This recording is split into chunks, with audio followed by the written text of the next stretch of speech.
I'm starting with the recording for the session. Welcome to you all, and greetings to all those who are joining us from all over the globe.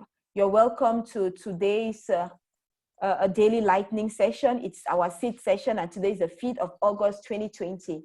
And as always, while you join in, we'd like you to type in your city and your country in the chat. And while you're doing so, you could also reach out to your colleagues and your peers in your country Telegram group and tell them the daily lightning session is on, and invite them to join as many as possible. We know it's an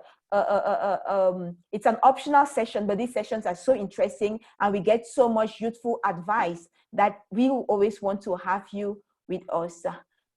So you're welcome, Reda, and immediately I'm promoting you to the panel. Good evening, Reda, and welcome to today's session. All right, thank you. Oh, I can't start my video. I think you have to approve that, Charlotte, but I just want to say, yes, I want to say hello to everyone, and glad to see that these sessions are continuing and are well attended.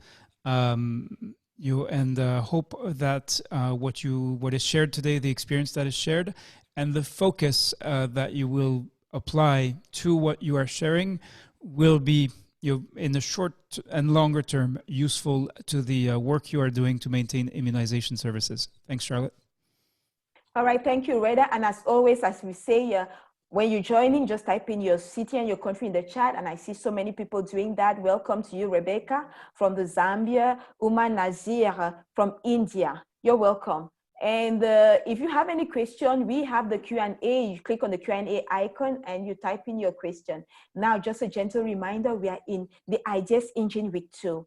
And if you haven't yet submitted an idea in the IDS engine, you can still go ahead and do so, even though we have already over 1,000 ideas that have been posted, but we are still seeing more and more people posting interesting ideas that could be very useful. Oh, if you have already posted an idea, no problem. You could go through the ideas of the other peers and comment on them and vote the ideas that you find to be very relevant to and useful in your context. I am here also with Francois, Gaz, and Shalini that got to say hi to those that joined earlier. In the short while, you'll get to listen to them. So what are we focusing on in today's session? We want to focus on 3 strategic challenges. That is strategic challenge number 3, which is to ensure health workers' safety while delivering immunization services. Strategic challenge number 5, which is to plan and manage effective catch-up strategies. And strategic challenge number 7, which is to ensure adequate, capable workers to deliver routine immunization services. And so if you are in the room and you have posted an idea in the IDS engine based on any of these challenges, I would like to invite you right now to raise your hand, and I'll be delighted to give you the floor so that you could share your idea with us. And I see Florence Canuli, your hand was raised, your mic is already unmuted, so you have the floor. Yeah, thank you. My name is Florence. I'm very grateful to be with you in this particular meeting. It's my first time I'm attending, and I think I'm going to learn more experiences from my colleagues. Okay, thank you very much, Florence. If I may ask, where are you joining us from, and what is your role in the immunization system? I'm joining from Kenya, in a county called Bungoma, and my role in immunization is that I coordinate in integrated maternal, neonatal, and child health and possible severe bacterial infection for the young infant, where immunization is the key. Okay, and have you posted an idea? Have you shared an idea in the IDS engine already? No, for this particular Zoom meeting, I've not.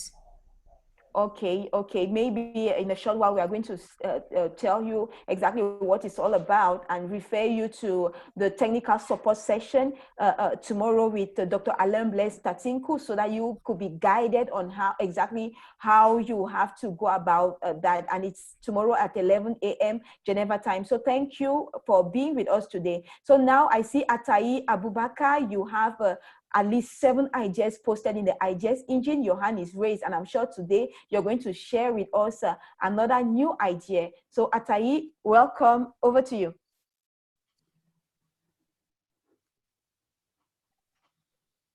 Hello, Atai Abubakar. Your microphone is unmuted, but we can't hear you. I don't know if you're getting me.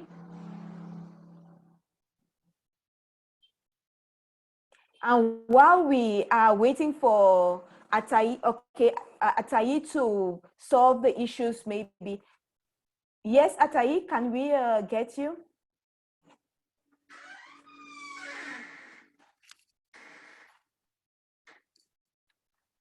Unfortunately, we are not able to get Atai Abubakar. So I'll invite, I see there is already a question in the Q&A from Umar Nazi that how to manage testing for COVID-19 PCR suspect cases and immunization session of VPDs in a hospital simultaneously under one roof with minimum risk of cross-infection during these activities. I hope that one of those who share their experiences during this session, they'll be able to look at a response to that, offer a response to that question. However, we also have Dr. Francois Gaz that is here with us, so he will be able to propose some answers on that. And for the time being, I am not seeing any other raised hands. Atai's hand is still raised, and I've given him the possibility to be able to talk, but unfortunately, he surely has internet connection issues. So at this point, I'm going to invite Francois Gaz. Francois, please, can you just take a look at this question? I'll read it out to you again from Umar Nazir. If you can answer, he say, how do you manage, how to manage testing of COVID-19 suspect cases and immunization sessions of VPD, vaccine preventable disease, in a hospital simultaneously under one roof with minimum risk of cross-infection during these activities? Over to you, Francois. Thank you, Charlotte. I'm not an expert in COVID, and I must say that I've read the guidance of WHO on it, and I think it's a good reference to follow. And the second, I hope that in your country, there's been some guidance established at national level by the Ministry of Health and his partners that could guide you in the field.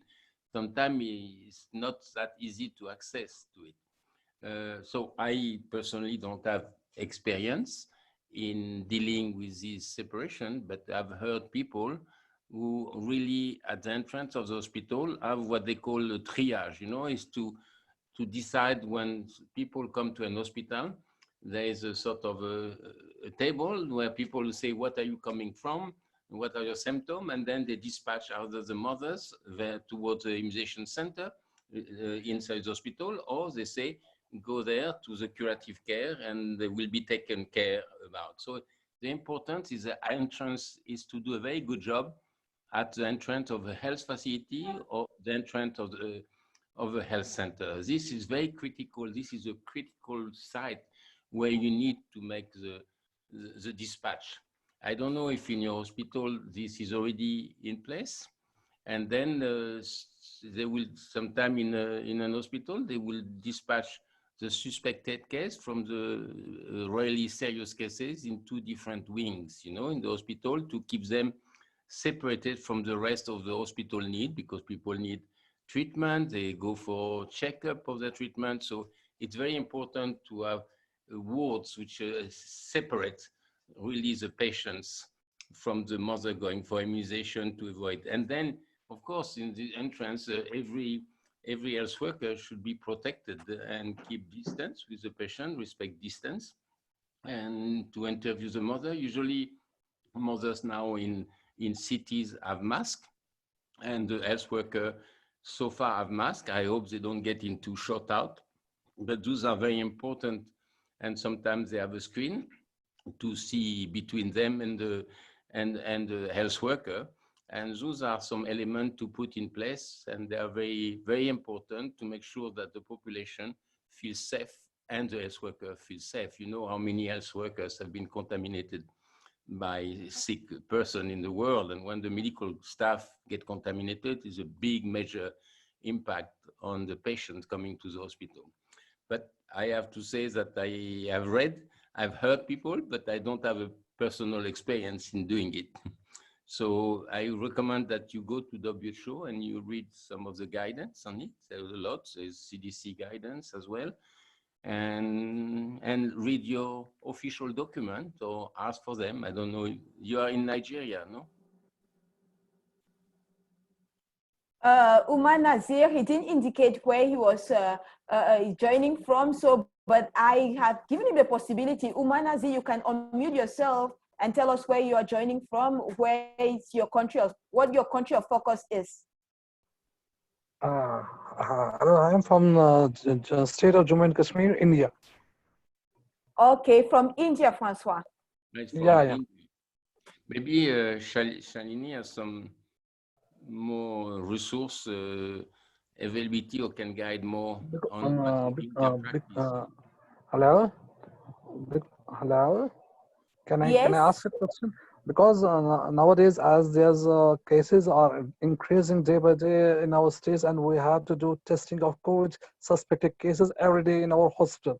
And simultaneously, we have two sessions of immunization every week on Wednesday and Saturday. So there's every chance of getting cross infection from suspected cases to the people who are coming for immunization, especially under 5 children and the pregnant ladies. So we have an issue because we have our hospitals are having only the same entry and there is no different exit points. That's the reason why I have a suspicion that there are a good number of chances of getting COVID to these under 5 children as well as the pregnant ladies when they are coming for immunization sections. So that's why my concern. Hope you can answer me how to manage these things at the primary care level. Thank you. Okay. Thank you very much, Umar Nazi. Before I go back to Francois, guys, there is Mercy Baka that has answered in the Q&A. Say triage is the strategy to manage this issue. And also, I would like to refer you, Umar, to the IDS engine. Many scholars posted have shared ideas that have to do with how to reorganize work to ensure that there is that caregivers as well as healthcare workers in health facilities are protected. And it has to do with, like they say, the triage, the points of entry, even the reorganization of vaccination services, the timing and all of that. So I really want to refer you to the IDS engine. Thank you, Umar. Francois, did you have something to add to Umar? No, just one thing that has come from the participant who have addressed this issue, because I don't think, Umar, you're not the only one. Many countries in many capital cities have faced this problem to an acute phase. But one thing that they have addressed is that if you have only 2 sessions a week, if you multiply, some countries have decided to have 5 sessions a week in order to lay over 5 days the number of mothers that need, and you reduce the grouping of mothers and it become easier to do a triage. If it's only twice a week, you may have a huge number of mothers. Some other countries, if they have the name and the telephone number, they have given different appointment to mothers in order that you don't have too many mothers coming to the triage place. And they got invited to come on a Thursday or Friday, or well, you're in Kashmir, maybe in Wednesday and Tuesday. So I think it's really an organizational challenge, and you have to look at those options. And as Charlotte says, I think many other countries have put ideas on it that may be very useful to you. So over to you, and look at it and try to see how best you can do triage to have the minimum people at the triage point. Working group? All right. Everywhere across the world. Thank you very much. Thank you very much, Francois. And I would just like to say, if you have done something like that, you could just type in what you think in the chat. That could be useful to Umar Nazi. So, and Umar will also refer you to the chat to be able to read what the peers are typing out. Now, I see Sabitu Sanusi. I'm sure you're from Nigeria. We have listened to a lot of participants from Nigeria in the past few days. So I would like to invite Sohini Sanyal. Your hand was raised. Sohini, you have the floor. Hi, Charlotte. the idea that I have put in the ideas engine is to do with, restoring demand for vaccination. The idea that I have put in is usually, and this is, so I'm talking from New Delhi, India, and I know that this is a challenge not just in India but everywhere, that beneficiaries and caregivers are not feeling safe enough to go for vaccination, and that's the reason that there is reduced demand for it. So my idea was that in terms of IEC, usually IECs are put up in the facilities. They are put up in public places where people can see them. And the IECs, like the guidelines related to how COVID-related protocols are being maintained, are either pictures of an ideal facility which has been set up in a particular way, and then photos have been taken, or they could even be drawn by hand. So my idea was that wherever there is this mobilization that has to happen, the mobilizers can take pictures of their own facilities and show what is being done in that facility itself during immunization sessions. They can take photos, they can take videos, and when they go house to house, when they start these house to house visits to mobilize people, they can actually show a caregiver a photo or a video which they recognize, because they recognize that facility, and that brings a lot of reassurance and that brings a lot of confidence. Because if I have a fear and you show me a photo which has maybe it has been drawn by someone, I may feel, oh, it's only a photo, but is it really happening? But when I see those same things in pictures that belongs to facility I go to, and I see that yes, these things are really being followed over there, then maybe as a caregiver, I feel more reassured, I feel more confident, and I might take a little child for vaccination. So this is basically the idea that I have put in the ideas engine. And my challenge is, or what I have struggled in terms of writing the idea, and I hope that Francois can help me a little bit on that, is that because I don't work very closely with immunization directly, I do not have much data. So I don't have much data on how. Hi, Sohini. Unfortunately, we lost you there, Sohini. So, but I'm sure Francois got to get the idea, and at the end, you were kind of like sharing a challenge or a difficulty that you have in relation to data. So, Francois, over to you. Your thoughts and Charlotte, I think it's a great innovative idea that she has in order to reassure mothers that the facility they go to are safe, and then you show evidence with pictures. So I hope that the mother, when they see that, they realize, with an explanation, of course, you see that people have masks, there is distance between people. I think it's a very powerful tool to show the picture of your own health facility, how it's protecting the workers and will protect the mother from getting infected. I think it would be a nice story to tell, and that many people could, because now many people have their phone, with some image. So you need, of course, some equipment to do that. And my question would say, she mentioned she detailed a little bit some pictures or some photo, and I wanted to know, is it how big is the area, and is it working everywhere, or does she face some challenge to implement the idea in the catchment areas that she served, and how she overcome them? All right, thank you, Francois. Sohini, I don't know if you have been able to sort out, and unfortunately, it's as if we have lost Sohini. I can't see her in the room, and she shared a very interesting and an excellent idea. It's unfortunate that probably because of issues of internet connection, and that happens to all of us, she's no longer in the room. So we'll probably get to listen to her more thoroughly at some other time. I see Amsalu Jifero, hoping that Sohini gets to join back. If she's able to, then we'll listen to her. Amsalu Jifero.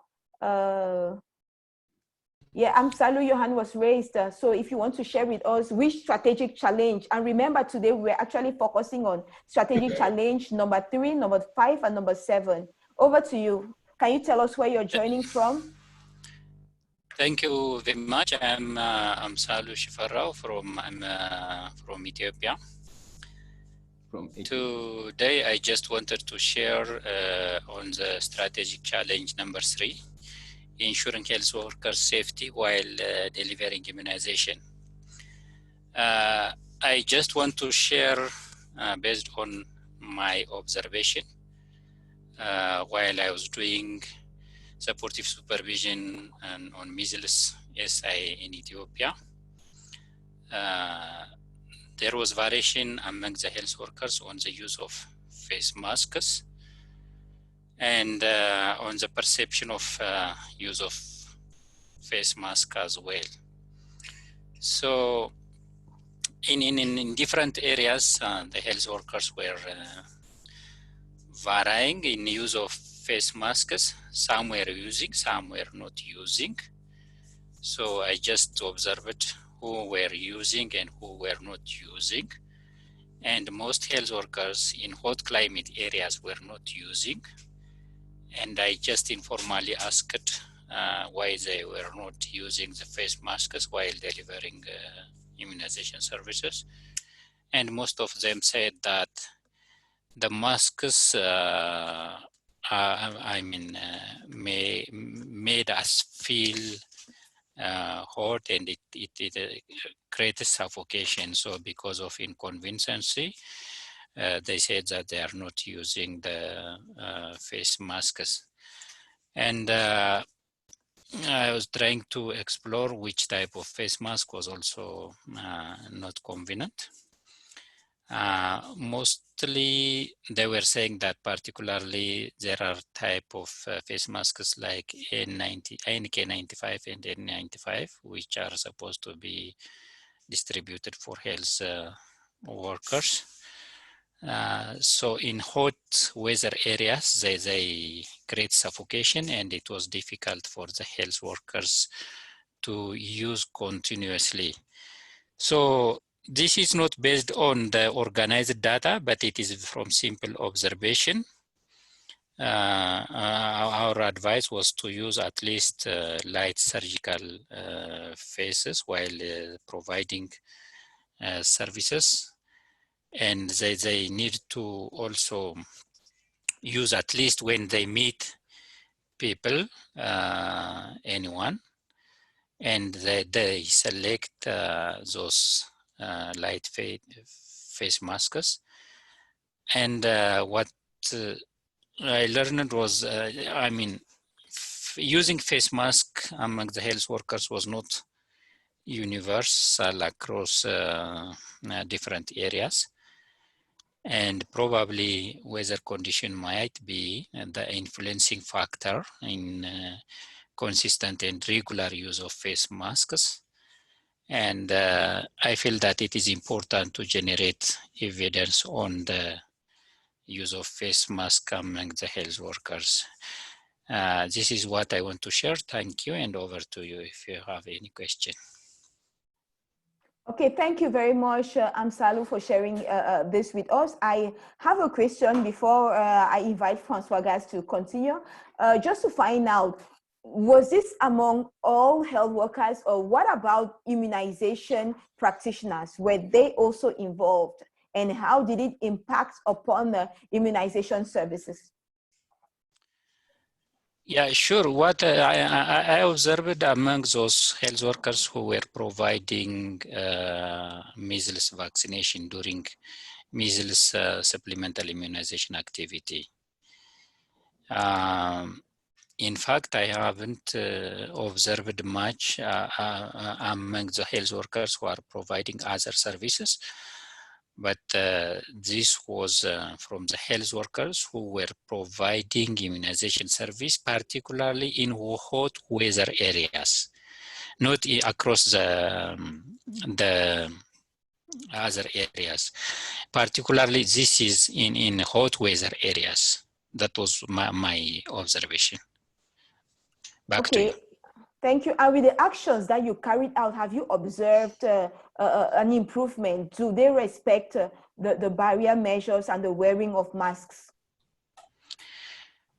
Well, at sport, what the team, I'm including me, advised is to consistently use as much as possible face masks while they meet with the other people, including the clients, children, and whoever. If they are alone, they can take out if it is not convenient for them. But whenever they provide the service, they need to use. I haven't observed back after we provide advice, but my suggestion or recommendation for the COVID team is to assess the health workers' perception and use of face mask while providing services, including immunization. Thank you. Over to you. Thank you very much, Hamsalu. I see there are questions that Shalini has asked on the chat addressed to you, Hamsalu. How many health workers were assessed and where? How was their knowledge assessed? When was this assessed? Do all health workers have this practice? The idea is to assess the challenge is good, but how will the challenge be overcome? Suggestions refer to WHO recommendation for face masks, which are recommended for using to prevent COVID-19. Thank you very much for that comment, Shalini. But concerning the questions that have been asked, Amsalu, do you have one or two things to say? You know, talking about when was, and then the assessment, but the most important thing is, as Shalini says, is being able to overcome. So over to you, Amsalu. Yeah, and I was traveling while I was doing the measles SI supportive supervision. So it was one-time observation actually, but the observation was in different places, including in highlands, in lowland, and in different areas. But when we go to those lowlands or hot areas, most of the health workers, there were some few who adhere to use the face mask, but most of the health workers were not able to use the face mask. And consistently, the response was the face masks feel as suffocate. If we use continuously, it makes us feel suffocated and hot. That's why they just take out, most oftentimes. So this is a one-time observation while doing supportive supervision in the measles vaccination or SI.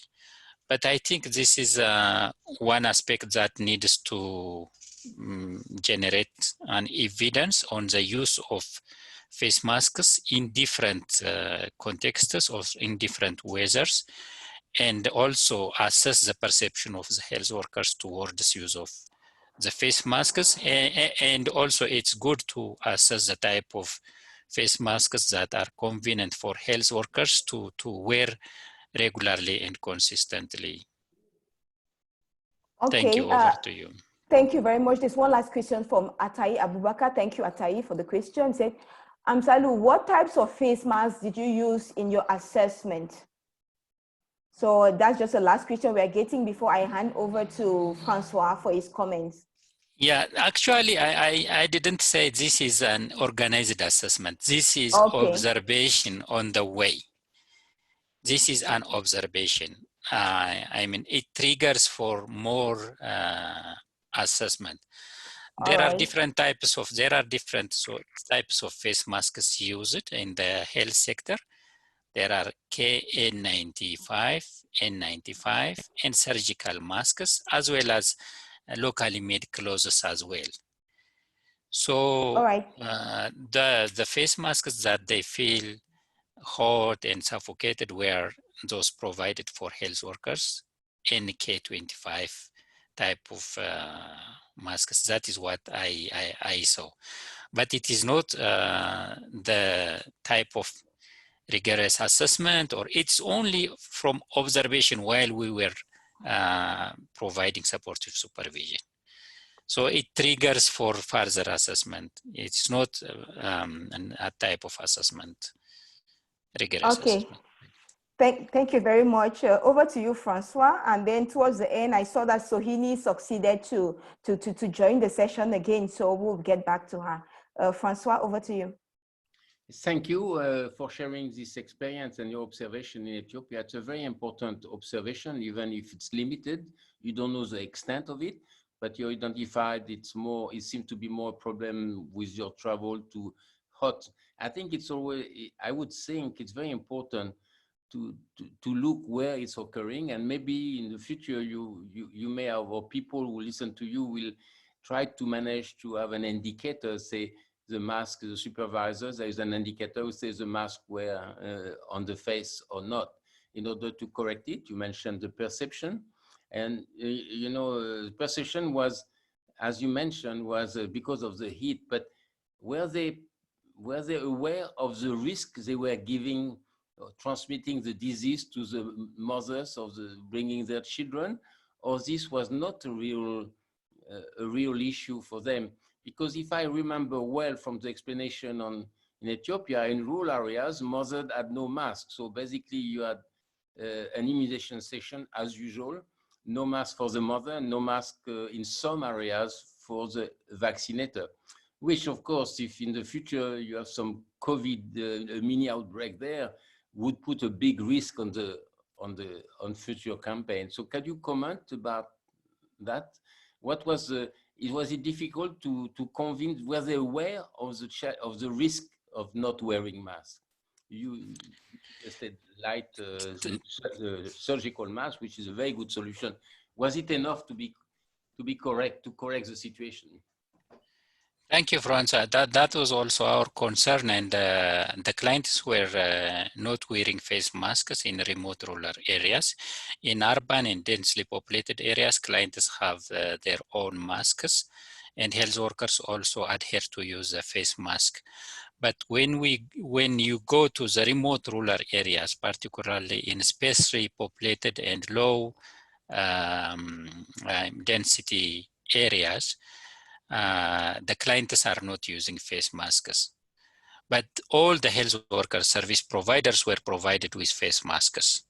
The issue is some of the health workers in those remote and hot weather areas were not adhered to use the face masks. So that's why we encouraged them. When we asked why they were using these face masks, they said that this makes us suffocate and it is not convenient, it is hot area, how can we breathe, and so on. But we encouraged them to adhere to use while they are giving immunization service. Otherwise, it is a very, very risk to disseminate the COVID, because we don't know who is infected or not, as community transmission is widely going on in Ethiopia. Even though it is rural, it is sparsely populated, there might be some COVID cases, and it will affect you as well as it will affect the health, I mean the client. So you need to adhere in using the face mask while providing immunization. That was our advice while we find those health workers who were not using the face mask during vaccination. And we advised their supervisors also to provide more light face masks and strictly follow the utilization of the face masks among service providers. Over to you, Francois. Thank you very much, Ansalou, for answering my question. And I think you have pinpointed some very important issue of risk and perception of risk and equipment adequate that people will feel like wearing the mask, like the surgical masks, which are far easier to wear in hot climate than the others. You have identified areas where the problem could occur due to the heat, so you know where to focus to change the behavior. So thank you very much for sharing this experience. Maybe if other people also, I mean, it's good to observe in particularly in hot areas, the adherence of use of regular use of face masks among the health workers as well. This is incidence in Ethiopia, but it requires definitely an assessment. Thank you, and over to you.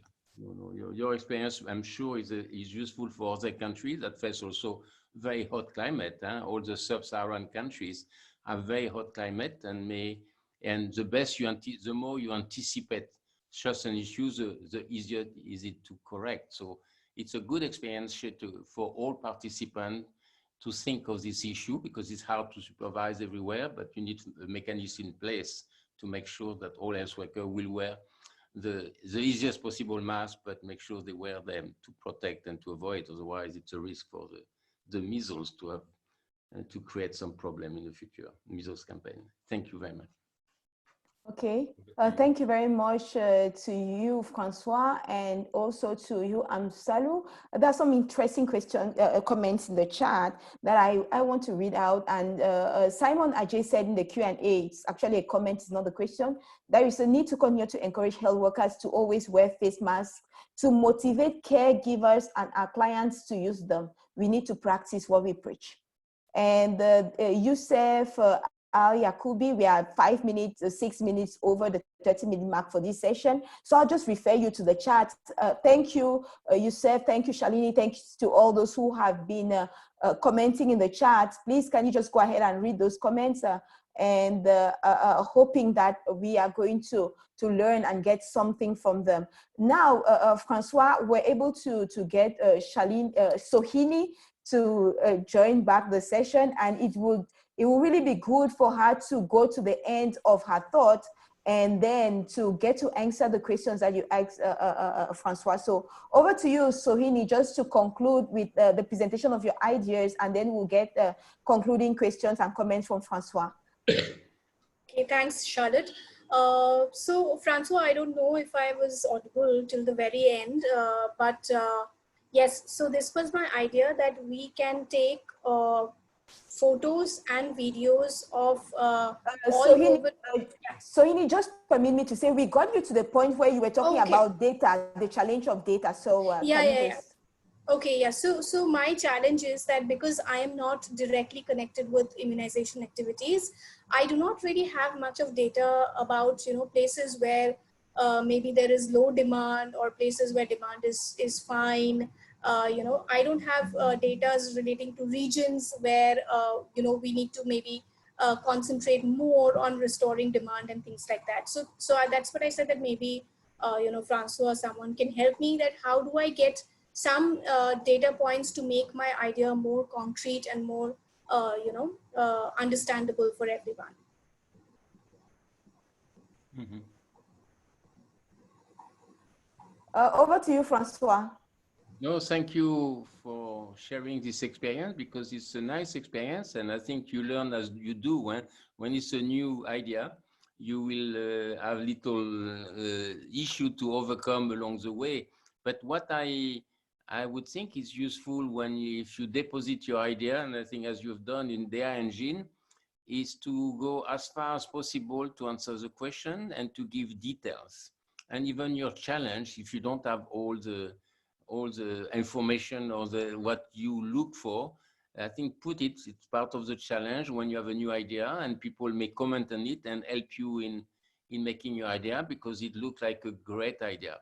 In terms of data, I think you need to link with people who are using data, some people using on a kind of a weekly basis, we have heard, which is great to see if your idea is making a difference. I think the focus on areas where you have low demand may be very helpful to see that idea will really push up the demand and become a positive infectious disease where everybody wants to use your idea. So I would say my concluding remark is that all those experiences are very nice. You see that we learn more by asking questions, because we want to be even more clear on how in practice you did implement the idea, who did what, and what was even the little challenge you have to overcome. How did you overcome them? With whom did you work? With what budget you do? And I think we hope that all those elements will be in the idea engine, and people will go and pick up and maybe contact you to get more information on how you put the idea to work, and same as all the ideas put in the idea engine. Thank you, Sohini. Thank you. Thanks, Francois. Okay, thank you, Sohini and Francois. And as I said earlier, this topic we could talk and talk and talk till tomorrow. Won't be able to end it. So I just want to invite all those who are in the room. If you want to get more ideas, interesting ideas like those of Sohini, like that of Amsalu, I'll refer you to the ideas engine. If you have not yet shared your ideas in the ideas engine, it is still open. Please go ahead and do so. If you have already done so, you can comment. You can read and comment the ideas of your peers, and here are the links. If you there's some tutorials that Ian still prepared to guide you on how to learn how to search for ideas and get the most relevant one. So I'll refer you. The links to the tutorials are also shared in the Telegram platform. I will also see how I can share them right now on the chat for the benefit of all those who are here in the room. And we do hope that you'll be able to make it for tomorrow's session at the same time, that is 6 p.m. Geneva time.